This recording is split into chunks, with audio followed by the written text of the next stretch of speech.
السلام علیکم جی، کیسے ہیں سب؟ I hope you are doing well. آپ لوگ ٹھیک ہوں گے، خیریت سے ہوں گے، مزے میں ہوں گے. آج کی ویڈیو بہت زیادہ انفارمیٹیو ہے. یو کے نے بہت ساری اپنی امیگریشن کے اندر تبدیلیاں کر دی ہیں، تو اسی کے اوپر یہ ویڈیو ہے. آج میں آپ کو سٹیپ بائی سٹیپ سارا بتاؤں گا کہ یو کے نے کون سے ایسے ویزے ہیں جو ختم کر دیے ہیں، اور اسٹڈی ویزا والوں کے اوپر کیا فرق پڑا ہے، اور اس میں جو ورک ویزا کے اوپر جانا چاہتے تھے ان لوگوں کے لیے کیا چیزیں رکھ دی ہیں انہوں نے. تو چلیں کرتے ہیں ویڈیو سٹارٹ. تو جلدی سے جو نئے دیکھنے والے ویور ہیں وہ اس چینل کو سبسکرائب کر لیں، بیل آئیکن کو بھی پریس کر لیجیے گا تاکہ نئے آنے والی ویڈیو آپ لوگوں تک ضرور پہنچتی رہے. برطانوی وزیر اعظم اور ان کی پارٹی نے حال ہی میں برطانیہ کے امیگریشن کے اندر بہت ساری تبدیلیاں رونما کر دی ہیں. برطانوی وزیر اعظم اور اس کی پارٹی نے برطانیہ امیگریشن کے متعلق ایک وائٹ پیپر ایشو کیا ہے، جس کا مقصد برطانیہ میں کام کے سلسلے میں آنے والے لوگوں کی تعداد میں کمی کرنا ہے. پچھلے سال برطانیہ میں نیٹ مائیگریشن کا فگر 7,28,000 تھا. لیبر پارٹی نے الیکشن سے پہلے نیٹ مائیگریشن میں کمی کا وعدہ کیا تھا. تو لیبر پارٹی کی امیگریشن پالیسی کی جو اہم ہدایت ہیں وہ کون سی ہیں، وہ کیا ہے، اور برطانیہ میں پڑھائی یا نوکری کے سلسلے میں آنے والوں پر ان نئی پالیسیز کا کیا اثر ہوگا. سب سے پہلی اور فوری تبدیلی تو یہ ہے کہ کیئر ویزے کو اگلے مہینے سے مکمل طور پر بند کر دیا جائے گا. پچھلے سال کیئر ویزے پر اپنے ساتھ ڈیپینڈنٹس لانے کی سہولت کو بھی ختم کر دیا تھا انہوں نے. برطانیہ نے کووڈ کے بعد غیر ملکی ہیلتھ کیئر ورکرز کو یہ ویزے جاری کرنا شروع کیے تھے، جس کے بعد برطانیہ کی نیٹ مائیگریشن میں بہت زیادہ اضافہ ہوا تھا. ہیلتھ کیئر ورکرز کی ضرورت تو اب بھی کم نہیں ہوئی، لیکن لیبر حکومت کی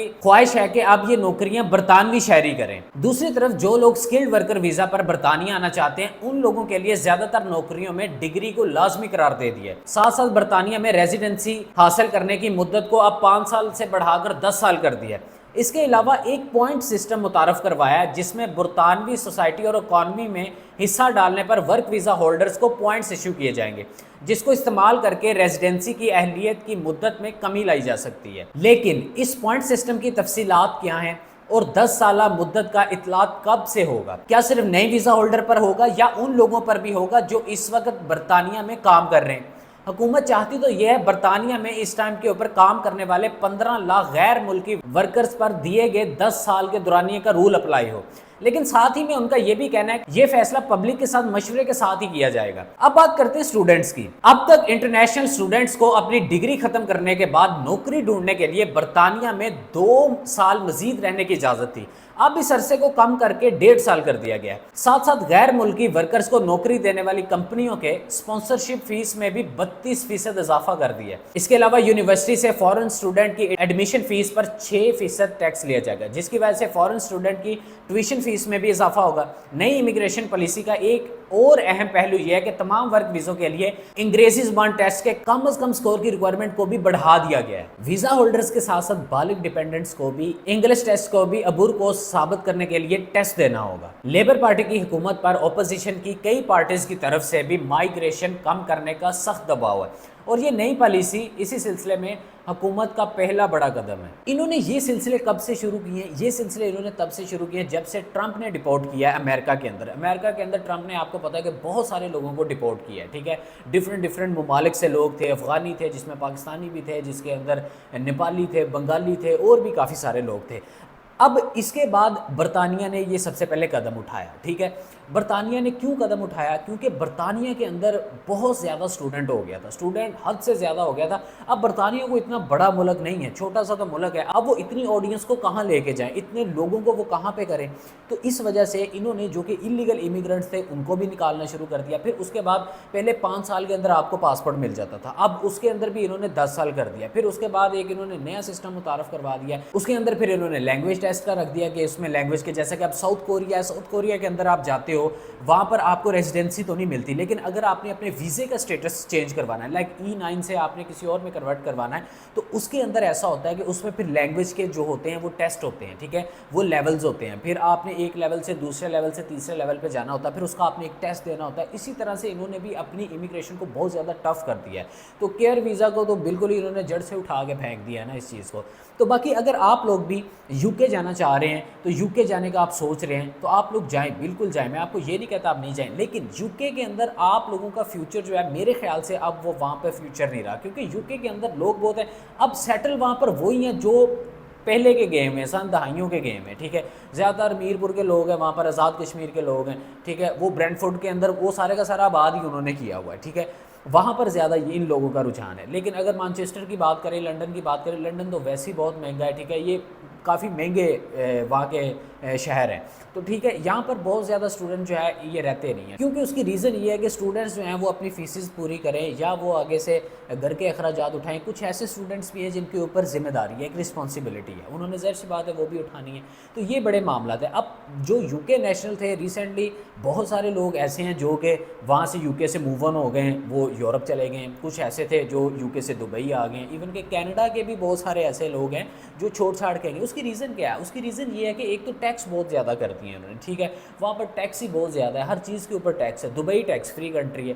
تو اس وجہ سے جب آپ کسی اور کنٹری کے نیشنل ہیں، لائک اگر آپ پاکستانی ہیں، آپ یو کے نیشنل ہیں، آپ دبئی میں جاتے ہیں، جہاں پر ایک عام پاکستانی کو دبئی کے اندر 1200 سیلری مل رہی ہے، تو وہاں پر ان لوگوں کی جو سیلری ہوگی وہ 2200 سے 2500 ہوگی.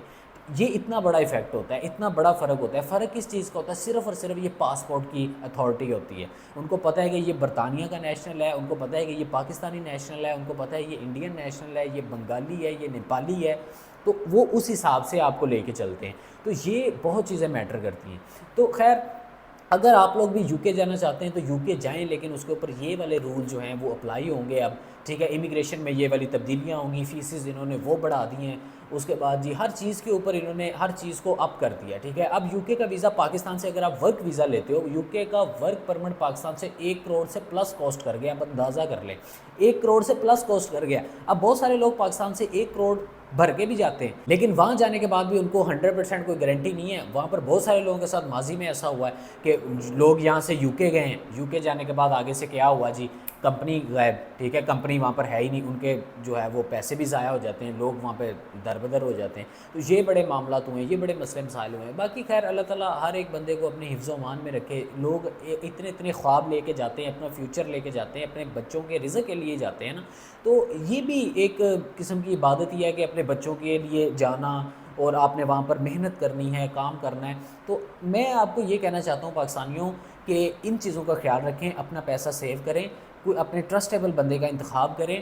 یہ نہ ہو کہ آپ کے ساتھ بھی کوئی ایسا ہو، اللہ نہ کرے، اللہ نہ کرے ایسا ہو، لیکن پھر بھی کیونکہ ماضی میں بہت سارے لوگوں کے ساتھ ایسا ہوا، لوگ 1 کروڑ روپیہ بھر کے گئے ہیں، وہاں جانے کے بعد بھی وہ کمپنی نہیں ہے، کام ہی نہیں ہے، لوگوں کی سیٹنگ ہے ادھر ایمبیسی کے اندر. اب مجھے کل ایک پتہ نہیں کس بندے نے بھیجا، اس نے بولا کہ جی ساری یہ کینیڈا کا ٹورسٹ ویزا ہے، 70 لاکھ روپے کے اندر کہہ رہے ہیں، آفٹر ویزا پیمنٹ ہے 4 ہفتوں کے اندر ویزا آپ کا 100%، 100/1000% انہوں نے لکھا ہوا تھا کہ یہ اپروو ہوگا. تو وہ کہتے ہیں کہ جی اس کی اسٹرانگ گارنٹی لیں گے ہم، سارا ٹھیک ہے، چیک لیں گے تو ہم آپ کا کیس تھرو کریں گے. اس کے اندر کوئی بینک سٹیٹمنٹ نہیں ہے، کوئی چیز نہیں ہے. وہ کہتے ہیں سارا کچھ ہم ہی کریں گے، آپ نے صرف اپنا پاسپورٹ دینا اور اپنی پکچر دینی ہے، ID کارڈ دینا ہے، اور اپنی FRC ہے، آپ کی شادی شدہ ہے تو MRC، یہ چیزیں ہیں. باقی وہ کہتے ہیں کہ ہم سارا کچھ خود ہی کریں گے. یہ ان کی سیٹنگز ہوتی ہیں. لوگ اب ٹورسٹ ویزے کے اوپر جا کے 70 لاکھ روپے جانے لا کے جانا، وہ پاگل ہی ہوگا جہاں ٹورسٹ ویزے جائے گا. اتنے جا کے ٹورسٹ ویزے اتنے جا کے تو میرے کام لے کے دکھاؤ، کوئی بھی نہیں. اور لوگ کہتے ہیں کہ جی وہ کنسلٹنٹ کہہ رہا ہے کہ جی بہت سارے لوگ جا رہے ہیں، وہ کہتے ہیں انٹری کرا دو، انٹری کرا دو. میرے خیال میں تو کوئی بھی نہیں ہونا، پاگل ہی ہونا کوئی، سب فیک فراڈ جھوٹ. باقی خیر ان چیزوں کا خیال رکھیں. تو باقی اس ویڈیو کو زیادہ سے زیادہ اپنے فرینڈز اینڈ فیملی کے ساتھ شیئر کریں تاکہ لوگوں میں اویئرنیس پیدا ہو، لوگ آئیں اس پلیٹ فارم کے ساتھ جڑیں اور لوگ اپنا ایک اچھا مستقبل بنا سکیں. تو باقی انشاءاللہ ملتے ہیں اگلی ویڈیو میں، تب تک کے لیے پیس آؤٹ.